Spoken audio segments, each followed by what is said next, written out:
تكثف إدارة الهلال السعودي تحركاتها في سوق الانتقالات الصيفية بحثاً عن مهاجم أوروبي قادر على قيادة خط الهجوم في الموسم المقبل بعد تعثر المفاوضات مع النيجيري فيكتور أوسيمين، والذي ظل الخيار الأول لفترة طويلة دون جدوى.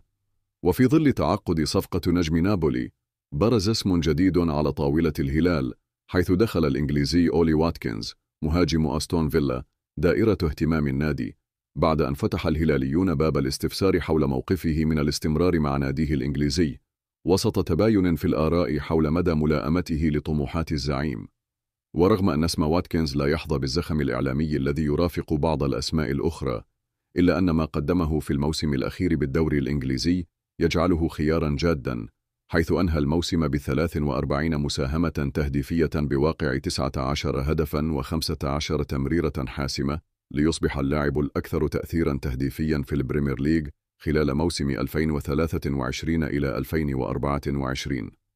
الأرقام اللافتة التي سجلها واتكنز جاءت رغم أنه لم يكن لاعباً ضمن صفوف أحد كبار الدوري، إذ شارك مع أستون فيلا الذي لم يصنف ضمن أكثر الفرق صناعة للفرص، وهو ما يمنح هذه الإحصائيات بعداً فنياً مختلفاً، ويكشف عن قدرة المهاجم الإنجليزي على صناعة الفارق من فرص محدودة. ويبدو أن الهلال يدرس جدوى التعاقد مع واتكنز من أكثر من زاوية، أبرزها الجانب الاقتصادي، إذ من المتوقع أن تكون كلفة ضمه أقل بكثير من الشرط الجزائي الضخم في عقد أوسيمين مع نابولي، وهو ما يتيح للنادي السعودي مرونة إضافية في تعزيز خطوط أخرى داخل الفريق. من الناحية الفنية، يتمتع واتكنز بمرونة عالية، حيث يجيد اللعب في مراكز متعددة داخل الثلث الأخير، بدءا من المهاجم الصريح مرورا بالأجنحة ووصولا إلى صانع الألعاب، كما يتفوق في دوره كمحطة هجومية تحت الضغط، مع قدرة واضحة على الحسم عبر الكرات الهوائية، بعدما أحرز 36 هدفا في مسيرته من ضربات رأسية. الفوارق بينه وبين أوسيمين لا تتوقف عند الجوانب المالية، بل تمتد إلى طبيعة الأداء، حيث يظهر واتكنز كلاعب جماعي قادر على خدمة المنظومة أكثر من الاعتماد على الحسم الفردي، وهو ما قد يتماشى مع أسلوب الهلال الفني الحالي. ومع استمرار السعي لإتمام صفقة هجومية من العيار الثقيل، يبدو أن أولي واتكنز يملك مقومات تجعله خيارا واقعيا ومؤثرا في حال قرر الهلاليون توجيه دفة التفاوض نحوه بجدية، خصوصا مع إثبات قدرته على التألق في أحد أقوى الدوريات العالمية. الأنباء من مصادر عدة تؤكد أن الهلال قدم اعتذاره رسميا عن المشاركة في بطولة السوبر القادمة، وأنها بتوصية من الجهاز الفني والإداري لإراحة اللاعبين بعد كأس العالم للأندية. على إثر ذلك ظهر القانونيون وقالوا أن في غرامة 500 ألف ريال، وأن الموضوع سيحول للجنة الانضباط، والهلال سيستبعد من النسخة القادمة. وكذلك يعني في بعض العقوبات اللي ممكن تكون أغلظ أو أقل. لكن خلونا نشوف الموقف الهلالي. الهلال يعني بصراحة ممكن يرى أنه أجهد فريقه، أجهد لاعبيه الدوليين السعوديين، الدوليين الآخرين، ميتروفيتش تعرض لإصابات، سافيتش، روبن نيفيز، في إجهاد كبير جدا. إقامة البطولة في هونغ كونغ أيضا هذه من الأمور اللي ممكن تساعد على اتخاذ القرار. يعني أنت بتبدأ تتجمع قبل الدوري بفترة بسيطة، حق للاعبين الإجازات، بتروح بعد. أنا ما أبرر موقف الهلالي، لكن أنا أحاول دائما أني أخذ كل الزوايا. أوكي، لما تقول بعسكر بتجمع في الرياض، وبعدين بعسكر في أوروبا، وبعدين بطير على هونغ كونغ، وبعدين برجع للدوري، أنت تبدأ الموسم أساسا مجهد، أساسا تبدأ مجهد. فهم ممكن ينظرون إلى أني لا أعسكر بطريقة أفضل، أرجع إلى السعودية. أساسا موضوع إقامة البطولة في هونغ كونغ حتى لو كان هناك رعاة، قرار من البداية لو تذكرون أنا استغربته. الصين غير عن هونغ كونغ، الإمكانيات، النقل التلفزيوني، الملاعب، عشاق كرة القدم، كل هذه الأمور يعني بصراحة مهمة. الهلال إذا اعتبرنا أن هذا تصحيح موسمه القادم، أن عنده أهداف الآسيوية، عنده الدوري وعنده كأس الملك، وسيلعب على هذه الجبهات، إنه ما يبدأ موسمه بشكل صعب، لأن الموسم القادم أساسا موسم مضغوط. فأنا أرى أن القرار الهلالي فيه شيء من المنطقية لصالح الهلال.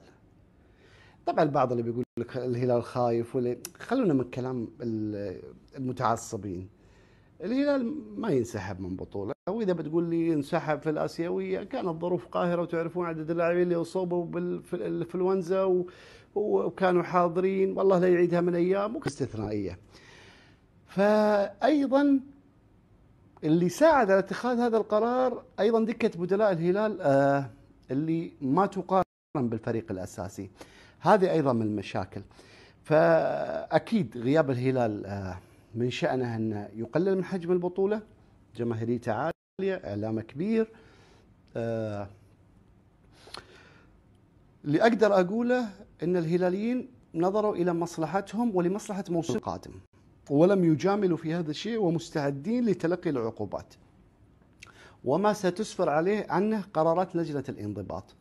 فبصراحة أنا ما ودي أن الهلال يطلع من البطولة، لأنه ركن كبير وركن مهم وركن مؤثر، ولكن ارتأوا لمصلحتهم الشخصية أن يتخذوا هذا القرار. فأنا أراه لو أخذته مثلا من زاوية أني أنا صاحب قرار في نادي الهلال، أنا بقول لا، أنا ممكن أفرط ببطولة ولا أفرط ببطولة الموسم وأبني موسمي بالشكل الصحيح.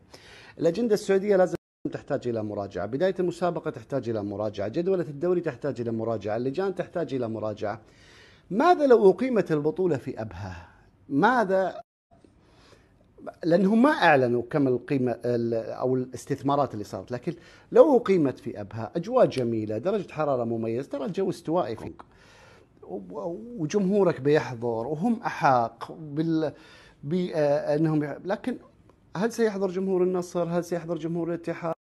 القادسية؟ الأهلي إن شارك؟ مسافة بعيدة ووضع صعب والناس في إجازات، يعني كان بالإمكان أفضل بكثير مما كان. إن صح الخبر المتداول أن النصر أيضا يفكر في الاعتذار عن بطولة كأس السوبر، على الاتحاد يدارك الأمر وأن يعيد البطولة للمملكة العربية السعودية ويؤجل موضوع هونغ كونغ. ترى بدري على هذا الموضوع، لأن أكيد أحد أسباب إقامة البطولة في شرق آسيا موضوع رونالدو.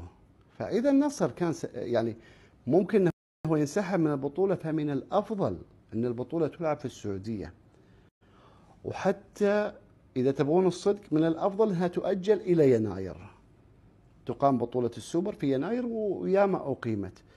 فلازم تنظر للمصلحة العامة وأن البطولة تظهر في أجمل صورها. وممكن الهلال يراجع قرار انسحابه لو أنت قلت أن البطولة تقام في السعودية. هذا يعيدنا إلى المربع الأول اللي هو الملاعب المكيفة في الخليج، لابد أن تكون حاضرة للرزنامة. أنت اليوم في الرياض ما تقدر تلعب في هذه الفترة، صعب جدا، جدة صعب، مناطق فقط الجنوب السعودي. لكن في الإمارات في مشكلة في بداية الموسم لحالة الطقس، قطر الوحيدة المستثنى في هذا الموضوع، لأن عندهم ملاعب مكيفة فيقدرون يبدون موسمهم بشكل أفضل. فمسألة الملاعب المكيفة مسألة ملحة للجميع. هل ينسحب النصر فعلا من بطولة كأس السوبر؟ هذه بتكون مشكلة. وأيضا لا تنسون أن الناقل الجديد للبطولة تهم مشاركة الأندية الكبيرة للترويج لمنصاته ولتقديم خدماته الإعلامية. فأنت إذا في هونغ كونغ راح تستعين بشركة ما بتعرف طريقة نقلك، أمور كثيرة جدا. لمصلحة الجميع لابد مراجعة الأمر. هل ينسحب النصر؟ هاي خربت قبل لا تبدأ.